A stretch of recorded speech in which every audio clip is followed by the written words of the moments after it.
Welcome to the Mentium Matters podcast, where we talk about leadership, life, and the transformative power of mentoring. I'm Solveig Brown, and I am so happy to have Kelli Schutrop as my guest today.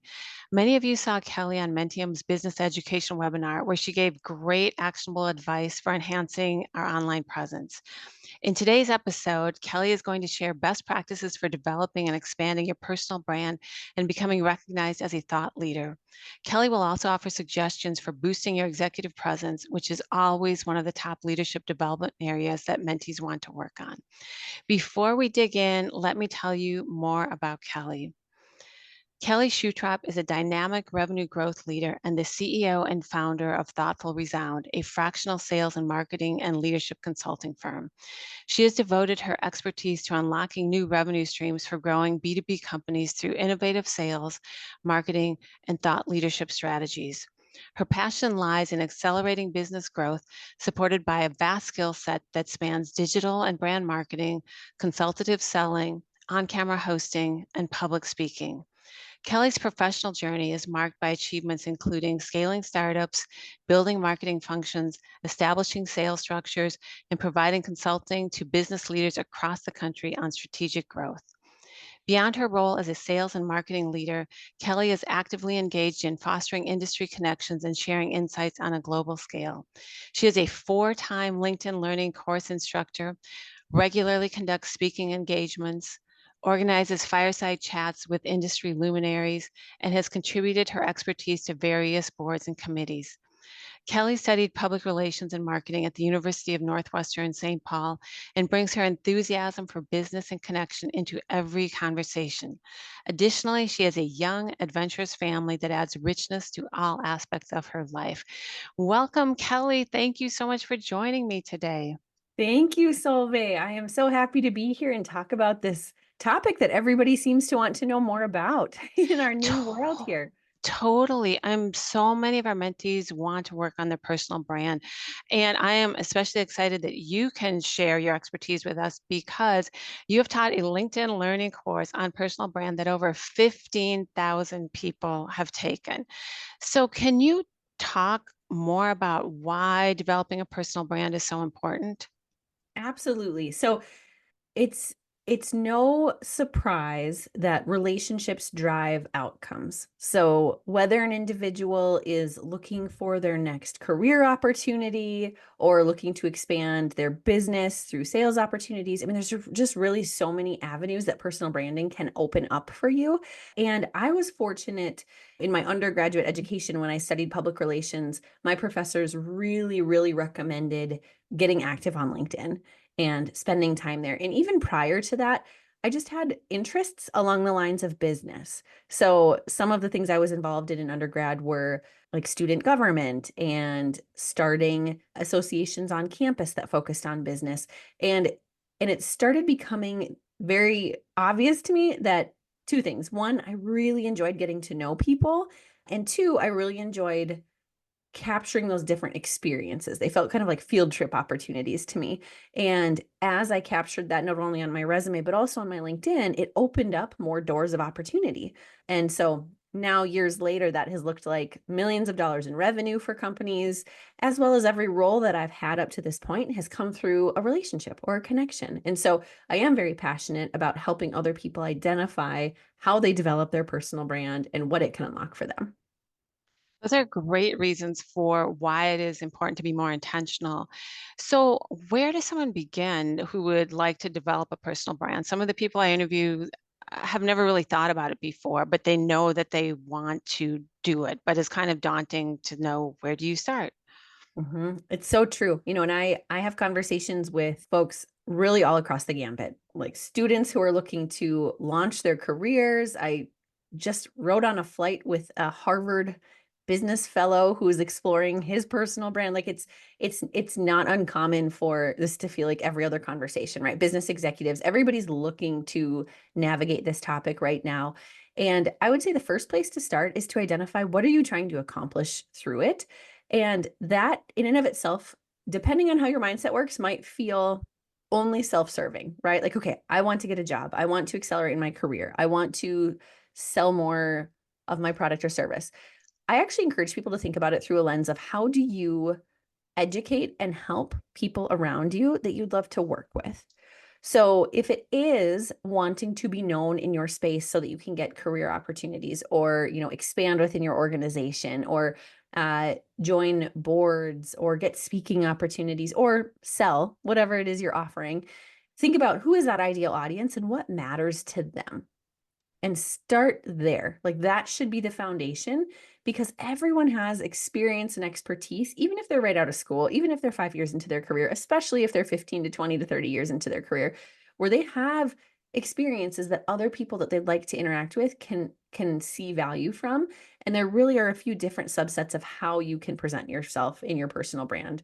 We'll talk about that leadership, I'm sure, at some point in this conversation, but others would be, make sure your LinkedIn profile reflects who you want to attract. So if you would get into a coffee conversation with someone that you'd love to have be impressed by your background and your expertise and your LinkedIn doesn't reflect that, it's a missed opportunity. So now it's an opportunity to expand in that area. So that would be a really good starting point is what do I want to accomplish? Who do I want to get in front of? And how does my online presence reflect that today? I love those questions that you ask yourself. And then I really like how you suggest shifting your mindset to think about how can you be of service to other people? How can you showcase what you're doing to help others? So my next question has two parts. First Mm. of all, how do you differentiate yourself in developing a personal brand? And then secondly, are there different methods depending on whether you're building a personal brand within an organization or whether you are trying to build your external personal brand? Yeah, I look forward to circling back on that second question because there are some nuances there. First question, as far as how you differentiate yourself, I think there is an assumption that you have to be different than everyone else in every single way to stand out. And the reality is, if you are a project manager, if you are a CEO, if you are a head of marketing, you're going to have commonality with other people that hold those titles, and that's okay. So some of the areas that you can stand out in would be the fact that you're consistent in building an online presence. So I'll give you an example. So let's say there are two heads of marketing and they both work within global staffing companies, right? Like let's say identical roles, identical career paths on a resume. An HR manager could not make a decision unless they physically talked to them and got to know their culture, personality. If one of them shows up to industry networking events and throws their name in the hat or the ring to have a speaking opportunity, or maybe if they're introverted and that is not their idea of a good time, they volunteer to be on a committee within an association, right? Like volunteer a few hours a month to get involved and they post even once a month on LinkedIn, ideally something even like once a week. But if they stay active and they stay visible, there are people who will recognize that individual as standout compared to the other one because your online presence, your connections, it creates a ripple effect out past you when you show up in that way.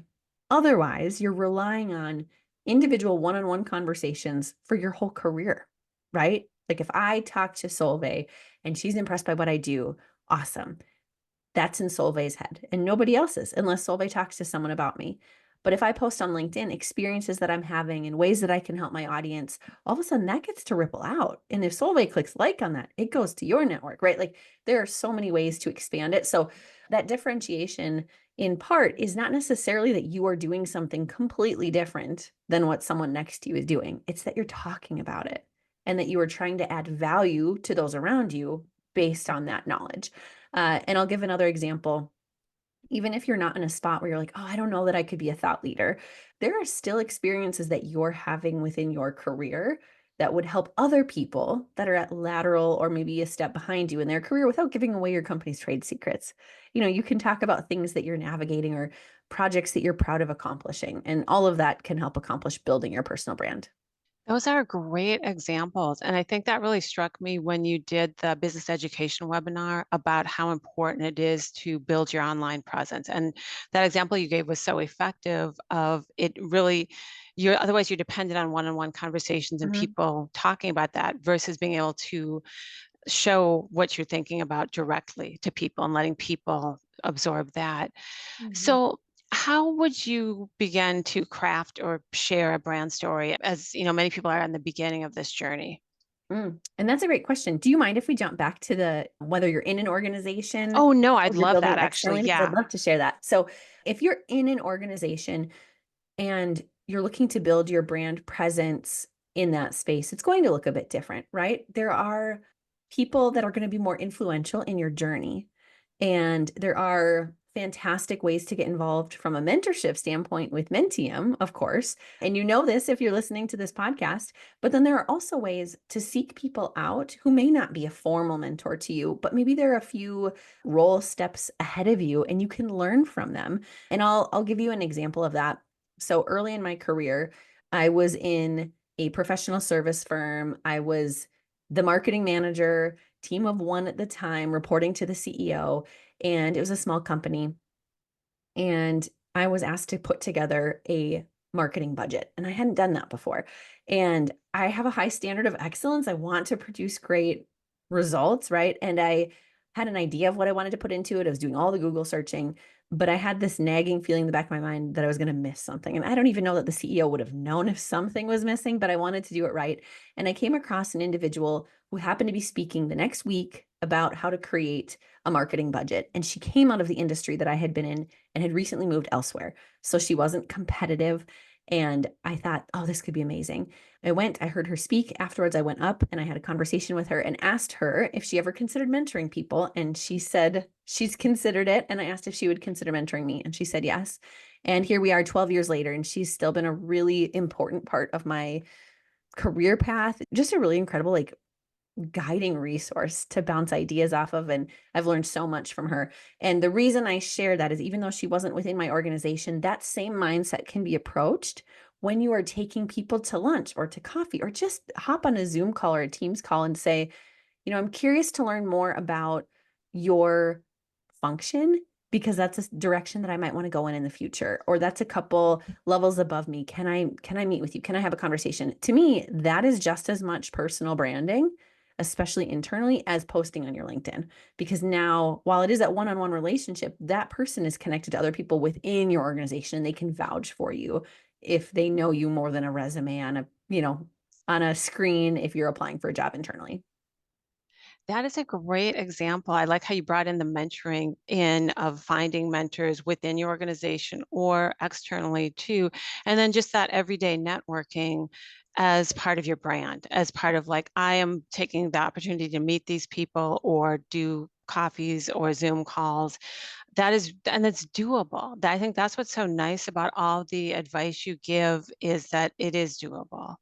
Even along those lines, if you're working to build your brand internally, in addition to meeting people, right, and getting to know them in that sense, you can also reshare content that your company is sharing because you have to balance that. I have my own personal brand, but I'm also representing the organization that I'm a part of. And I probably don't want to put anything out there that is completely contrary to what the organization would share.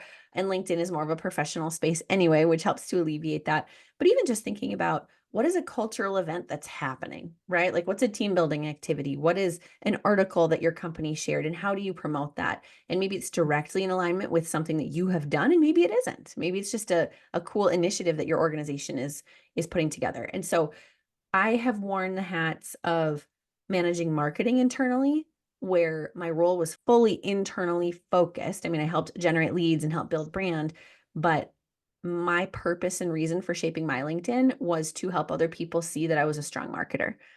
Then I pivoted halfway through my career into consultative selling, and my purpose shifted. My purpose for my LinkedIn became how do I attract more people to want to work with this company that I represent?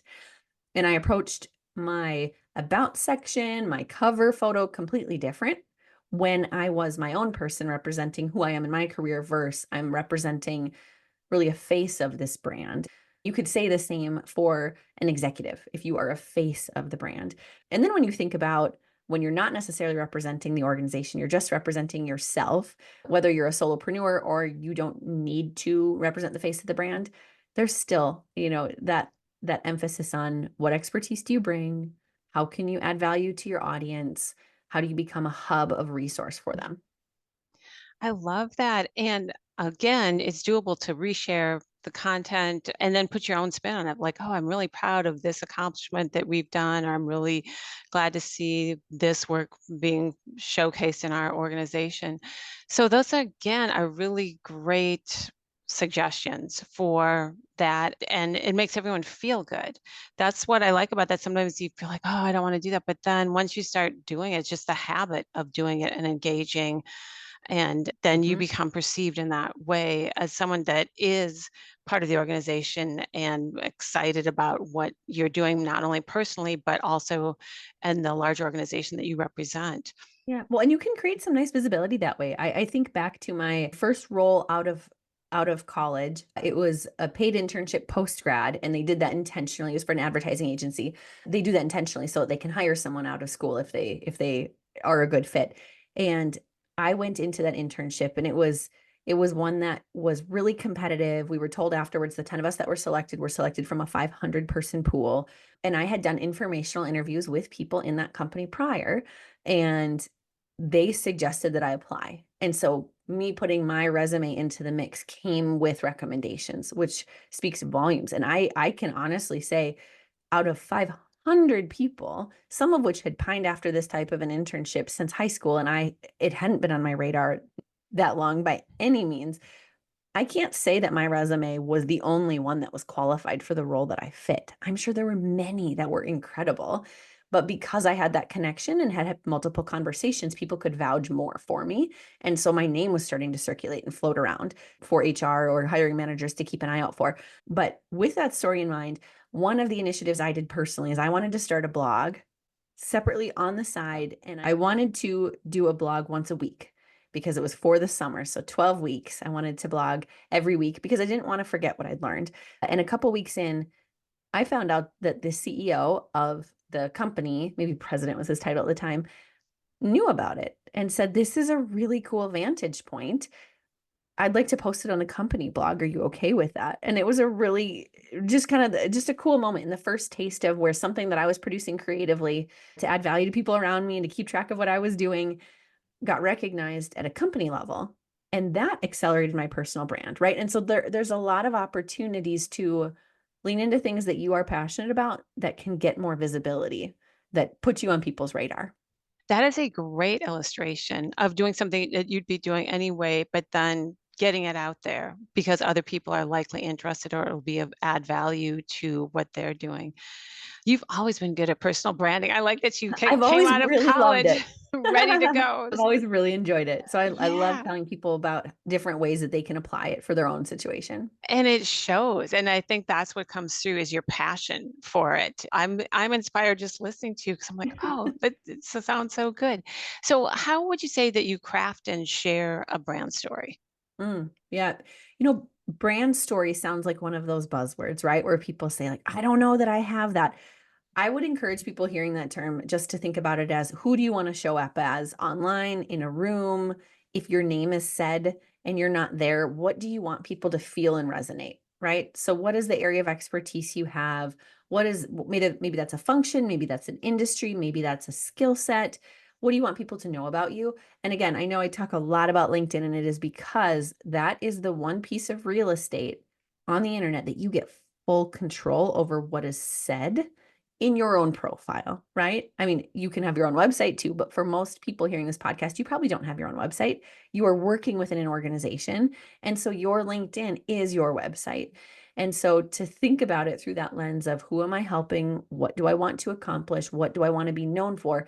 Those are the components that, from my vantage point, make up that brand story. Those are great questions to ask yourself because it makes it easier. It's like a North Star of Mm. where you wanna go or what you wanna be known for. Kelly, let's pivot for a minute to thought leadership because you are also an expert in thought leadership and have consulted with people on how to grow their thought leadership. Can you talk more about how to become a thought leader or, a trusted expert in your field? Absolutely. So I'll start with an example. When I pivoted from managing marketing in-house for executive search and consulting firms to offering consultative selling for a digital marketing agency, that was selling into that space. So was managing marketing and then started selling to the same types of people that I had reported to for a number of years. I didn't want to approach it through the lens of cold calling and being viewed as a commodity if somebody saw me pop up in their email or in their in-mail. Instead, I wanted to create content that positioned me as a thought leader and really added value to the audience. And my hypothesis was that if I add value and share what I know, it's going to leave my audience in a better place than before they heard that, before they saw that post on LinkedIn, before they heard that guest podcast appearance, whatever it might be, before they got on a call with me to explore if it could be a fit. I would rather leave them in a better place, even if it wasn't a fit, than when they first started that conversation. And I applied that mindset to hosting fireside chats where I would bring on industry peers, current clients, potential clients, people that I'd met in the space to talk about themes and topics that sometimes I was an expert on and they were an expert on. Sometimes I was not an expert, but I knew they were. And I wanted an audience that I had and they had to learn about it from them. And then I started assembling panels and speaking at conferences and getting asked to be on podcasts. And it created this snowball effect where, from a sales standpoint, 95% of the people that I ended up in conversations with over the course of years found me and came internally as a lead and said, I'd like to have a conversation. Now that does incredible things because, for one, they're already more educated than they were. And two, they're already convinced that you're someone that could really be someone to help them. And then you vet from there, right? You determine mutually if it's a fit. And it would be the same thing from a thought leadership standpoint if you are being evaluated for the next role within your company, right? If there's only one rung up the ladder or one spot on that rung up the ladder and it's you and 5 other people that are doing great in your roles, who is the person that's showing up visibly and constantly being seen? Like, that's the person that probably has more of an impressive factor when people are looking at them from an external standpoint. Now, I know thought leadership sounds like one of those terms where nobody knows quite where to start. And again, it starts at that place of what value do I bring and how do I share it? And I would make the case that there are actually 3 distinct ways to do that. And only one is I have deep expertise in this space, and I'm going to talk about it. The other two, you don't have to have that expertise and you can still be a thought leader. So one, I've been doing this for years and now I'm going to teach other people how to do it. Right. So in my example, it was I've been managing marketing with an executive search and consulting for years. Now I can teach other people what they should be on the lookout and how they do it themselves. And if they don't know how to do it themselves or they can't get it across that finish line, we can support you. Right. That's the classic. I'm a thought leader. I'm an expert in this space. And if you need help, I will help you. Now, I had a role where I was working for a different organization in a different industry, and I didn't have that depth of experience in that industry. So the story I shared couldn't be, follow me, I'm the expert, I'll guide you. But what I could do and what I did do is identify associations that were already appealing and providing value to the audience I wanted to get in front of. And I volunteered with them. And I became a host of their monthly webinar series. And I didn't need to know all of the deep expertise that the speakers had. I just needed to interview them and have great conversations. And I learned a ton about the industry. I made an amazing amount of connections. I got to connect with people following, and it created this really cool pocket of people associating me with that industry and coming and knowing that if they hit my profile or they saw me online, that I would be able to point them in the direction of education. So that's the second one, is becoming a hub of that type of content as a host. The third would be becoming an aggregator of content. For example, in the staffing industry, there are a variety of associations. Every industry has associations, right? And associations do a fantastic job of putting on events, webinars. Often they have podcasts, they have newsletters. There's so much content. And you can say, okay, maybe I'm not the one in my role right now that I'm producing this content. And maybe that doesn't ever make sense. Like, I'm not in a function where I'm going to be making it or doing the speaking. But this information is valuable to me, and I know it would be valuable to other people in my field. I can create content on LinkedIn recapping what the associations are doing. And I can say, coming up in the month of X, this association is hosting this webinar and has this event. This association has these 3 things. make sure to check them out. And you do not have to be the one doing the speaking. You don't even have to be the one doing the hosting. But now all of a sudden, you're almost like a news anchor. You're a hub of valuable information. So there are a number of ways to start being viewed as a thought leader across the spectrum of your skill set and your experiences. I love those examples. And, I like the idea of shifting your mindset to how can I add value? And then those really specific multiple ways that you can add value that doesn't necessarily mean that you're an expert, but I like that there are so many different avenues to adding value, which ultimately makes you more of a thought leader in your area or your industry. Right. Well, and it's amazing the ripple effect that that has, because after years of doing that, I was reached out to by a company that produces courses and provides them to a variety of sources, including LinkedIn Learning. And so I was sought out on LinkedIn, and this organization said, "We see you're comfortable on camera. We see that you share a lot about digital marketing and personal branding. Are you interested in having a conversation about creating a course?" And it was just such a fun experience to be able to do that. Ton of work. I have so much respect for authors who create full books. I created a series of courses that were an hour total, broken out into 2 to 3 minute mini segments.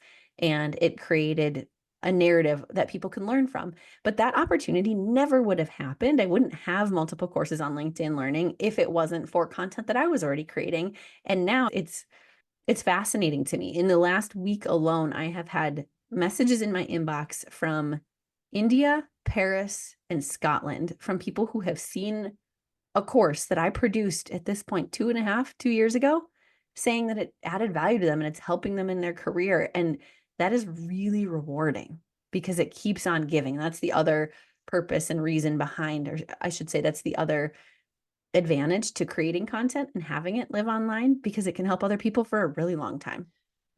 Totally. And I like the snowball effect Mhm. of that. And even the magnitude that now you're literally reaching people all over the globe with the content that you've created that's still there, and people are getting help from that years later and reaching out. But that has got to feel really, really good. So since we have you here and you're an expert in all these things, I would love to ask you some advice on executive Sure. presence because I know it's totally related to personal brand and thought leadership, and it's one of the top areas that mentee and mentees want to expand, in their year-long mentoring program. So, what is your advice for people who want to increase their executive presence? Hmm. When we think about executive presence, I would venture to say most people have an image in mind of who has strong executive presence. And sometimes that personality and tempo may be in alignment exactly with who you naturally are, and sometimes it isn't. So I would encourage people to think about your own version of executive presence, but there is some commonality across the board. One is confidence. It does not mean you need to know everything or pretend you need to know everything. Some of the strongest executive leaders I've ever met are very quick to acknowledge when they don't know something. And there's different ways to approach that, right? I mean, we've all seen articles talking about how you don't want to use and say and instead of but. Like there's a lot of nuances to the way you talk, but the reality is, in my mind, if you can just have a simple mindset of I am here to learn and I'm here to share what I know, and when I don't know something, I can use a phrase like, "Can you share more with me about that?" Or "I'm not as familiar with that." Or "That's interesting. Please share more." Those types of things feel very different and feel much more appropriate to an executive presence versus, "I don't know. I'm not sure." You don't need to be nervous about not knowing something. I had a really cool epiphany years ago. I'm sure I'm not the only one to have it, but I remember early in my career feeling almost embarrassed going to a networking event saying that I was new in my career because I didn't feel like I could measure up to the other people in the room who were 10, 15, 20 plus years into their career. And then I don't know why this was difficult for me to know before. I met a slew of people at one networking event, and they were all 15, 20 years into their career, and multiple of them had just started new jobs. And somehow it hadn't crossed my mind that everybody restarts multiple times throughout their career. They still have their experience and their expertise, but there are nuances that are brand new multiple times. So whether someone's right out of school or 5 years in or 10 years in or 30 years in, there's still those pivots where most people feel, and maybe you can call it imposter syndrome, whatever you want to call it, feel that little bit of like trepidation. And I don't know all the answers. I don't know how this company operates compared to a different one. Even if it's in the exact same industry and I'm in the exact same function, there will still be differences. So approaching executive presence through the lens of be confident about what you know and share that in order to help people, but then also be confident in asking the question and not thinking that you need to know everything. And I will share a final thought on this. The first few times that I got up to speak in public, I was in high school. I was a part of Business Professionals of America, which is similar to DECA. If people are familiar, it's a lot like speech, but specific to business. And there's different areas that you can be involved in. And I naturally lean toward off the cuff, like that I'm strong in that area. And there were certain initiatives that took months to prepare for. And then you had the culmination of the competition, you present it then. And I was involved in all sorts of things then. And so I said, okay, I'm going to do extemporaneous speaking and I'm going to do interview skills because both of those I can show up with the knowledge I have in my head and present. And what that did for me is give me a comfort with if I have some knowledge in my mind, I can share about it, right? But then when I pivoted into college and I had a role in student government and I was the public relations liaison, which essentially in that function meant I'm going to plan events for this student body. I'm going to pull in activities and things that they can do collaboratively together. I would find myself getting beat red when I would get up to speak. And I had a few friends, not ill intention, but like joke about it. And it really got to me. And I would get really nervous to get up in front of people. Or if I was in a room and I was going to say something because I had a thought that was really valuable and I knew everybody's heads would go, it made me really nervous until I had this epiphany. They want to hear what I have to say, period. If you show up into a conversation and someone says, Kelli, can you please tell me more about XYZ? I don't know. Can you teach me? There's no need to be embarrassed in that environment, right? They're asking you to share your knowledge with them. And I was able to apply that to public speaking and think, even if one person in this room wants to hear what I have to say, I want to tell them, I want to help them. And so that mindset has helped me personally elevate my own executive presence by not second guessing everything I'm saying or wondering if I should be there or wondering if I should have a seat at that table. If I'm invited to that table, I'm going to own that seat. And if I want a seat at that table, I'm going to ask for it. There's no harm in asking for anything you want as long as you're respectful. And sometimes the answer is no, and sometimes there's fine reasons for that. But having that confidence to say, people want to hear what I have to say, and so I'm going to share it because I want to help them, shifts it away from, am I doing a good enough job, to what can I do to better provide them value? That is fantastic advice for building your executive presence. And I love that mindset shift, which really gets you out of being like self-critical or examining what you're doing into being like, no, how can I help? When I feel like people are so much more comfortable when they are telling something that someone wants to know, versus like, I'm just speaking. I don't know if they want to know this. So I think what you've done today is just clarify in so many ways that it's so important of how you think about things and the strategies behind what you're doing and that you can take simple actions. So I could talk to you all day. This is so helpful. And I've already thought there's a lot of things I can be doing to increase personal brand, et cetera. So thank you. One note that I would leave with people, something that has really helped me is if I'm in an environment, in a meeting, and I feel a little bit apprehensive to speak up or give my thoughts or how I'm presenting, I think about it. It's not even a person per se, but like if there was someone else in this room and they were fully confident in their answer, in who they are, how would they present themselves? And that's what I want to mirror, right? And you probably have people throughout your career, anyone listening here, that whether it's an individual person or just a demographic of a person where you're like, they do not seem to have a problem sharing their thoughts. And also being okay being wrong and acknowledging if they don't know the answer, right? Those are two different things. Like if they were mistaken and or if they don't know the answer. But sometimes I channel it through that lens, negotiation and selling myself has always been something that comes more naturally to me than others. And I don't know why exactly that is.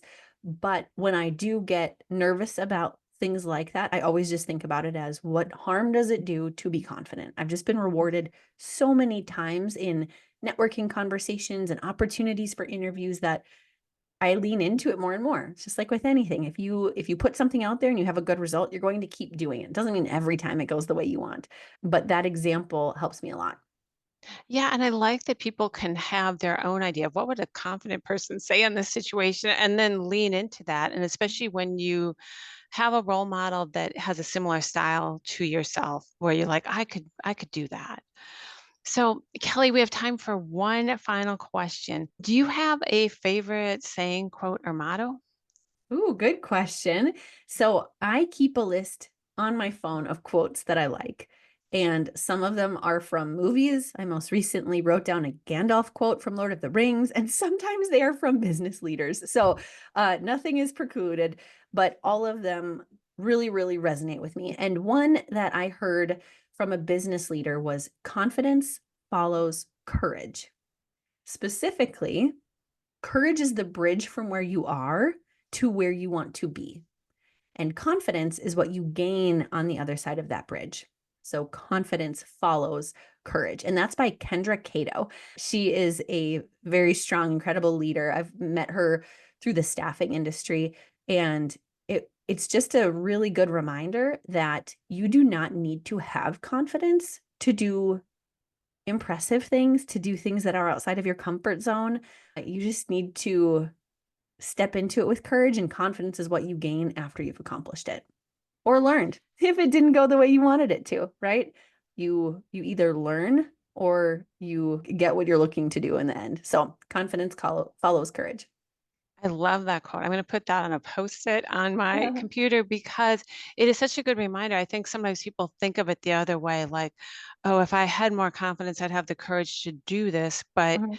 it doesn't work that way. You do gain confidence every time you put yourself out there or get out of your comfort zone and do something that takes courage. And then the next time it gets a little bit easier and so forth.